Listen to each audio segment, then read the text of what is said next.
The upcoming G7 meeting is overshadowed by concerns from Washington, particularly the debt ceiling negotiations and ongoing turbulence in the banking industry. Let's start by discussing the debt ceiling, which is causing significant anxiety on Wall Street. As you mentioned, there's an approaching X-date, possibly as early as June the 1st. However, there's a prevailing assumption among investors that if there's no agreement reached by that date, the Treasury will continue to make payments on securities. Can you confirm whether this assumption is accurate?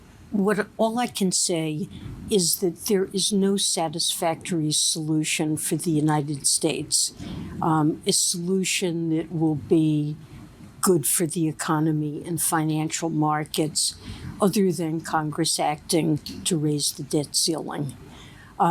There are potential different paths that could be taken if that doesn't happen, but there is not a single thing that can be done that will save the United States from considerable economic and financial damage. So my understanding, I was at the Fed in 2011, is that this plan was never presented to the president and never approved. And but would you present it now? Look, we would. We are working full time to work with Congress to raise the debt ceiling. That's where our focus is. We know that the only good outcome is one in which Congress acts as it has many times, almost 80 times since 1960, to raise the debt ceiling.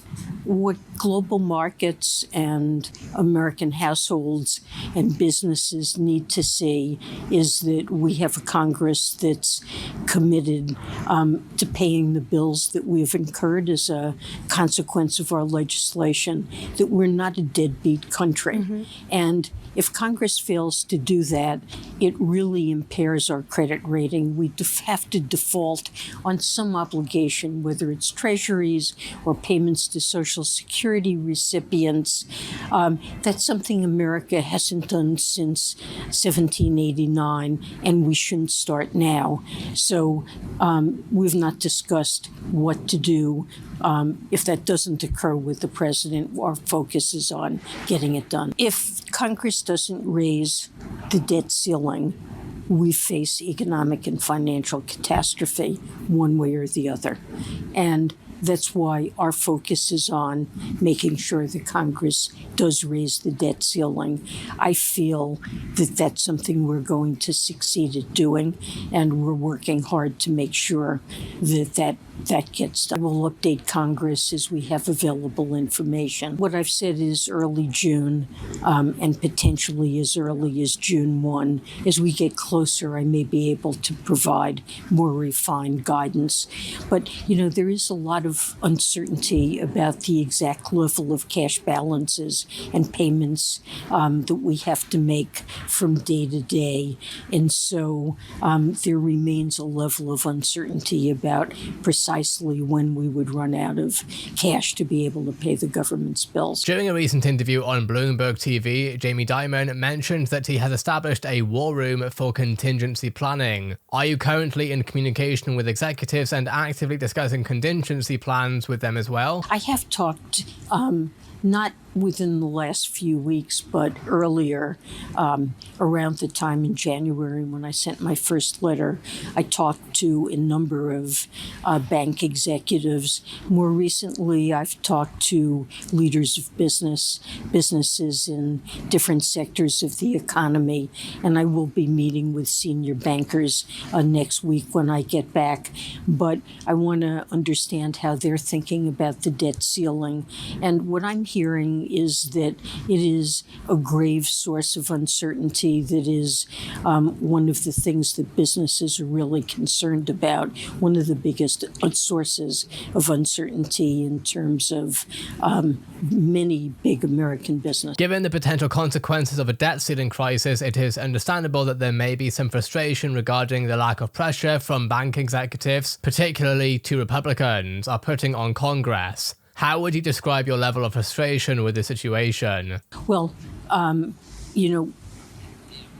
Wall Street executives and American business people have always spoken out about their concerns about the debt ceiling, and I think it's appropriate for them to talk about how they see the debt ceiling is impacting the American economy and the global economy.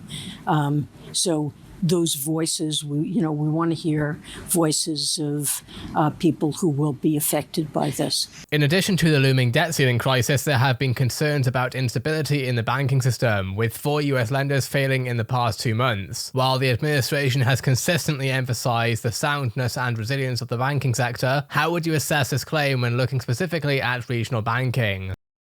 Well, the regional banks have been under some stress, but I think the banks that have failed have had some very unique characteristics that have made them vulnerable.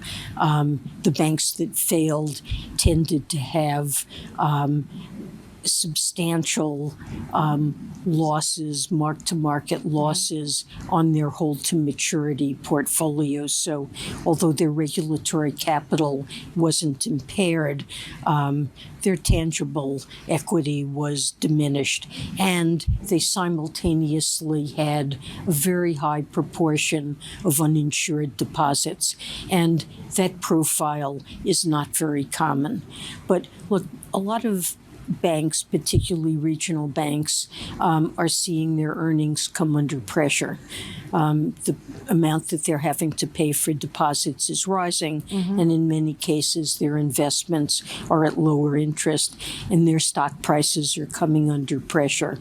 But most banks now, even including the ones that are seeing pressure on their stock prices, have solid liquidity, would be able to manage paying off uninsured depositors if they were to flee. Do you believe that no other regional or small banks will fail?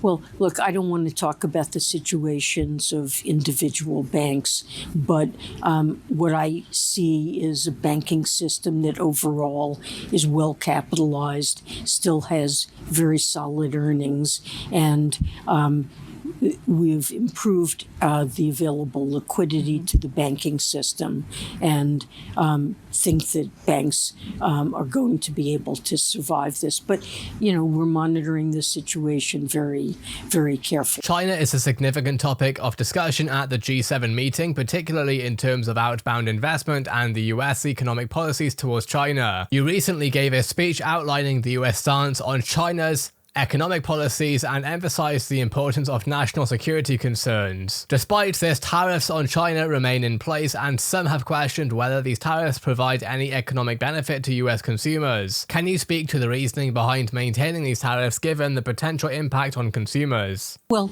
look, there was a so-called 301 action that was filed against China for unfair trade practices. And China was found guilty of 301 violations. And those tariffs were put on place as retaliation for unfair trade practices. The Trump administration arrived at an agreement with China that might have led to lowering them. China didn't carry out their part. Are there no national security concerns about clothing or other sectors? That's not a national security concern. That's unfair trade practices. So that's not national security related. We do have concerns with some of the practices that China has engaged in with respect to trade and investment, whether it's forced technology transfer, massive subsidies to industries that really distort patterns of international trade. To be a major topic of discussion when President Biden meets with other leaders in Hiroshima. You have expressed interest in potentially visiting Beijing at the appropriate time, and now that your counterpart has been in place for several weeks, I'm wondering if there are any plans in the works for such a visit. I expect to travel there. I can't tell you what the date is. We have a number of senior American officials that are likely to go. We need to sequence them appropriately, and I don't know who will be the first, but we're working with the Chinese and discussing among ourselves what. I haven't had contact yet with my new counterpart. I understand that you are staying on for the remainder of the Biden administration. President Biden has also announced he is running for 2024. In light of this, would you be open to serving another 4 years if the opportunity presented itself? Well, look, I was really thrilled to be asked to serve. I've really enjoyed the position I have.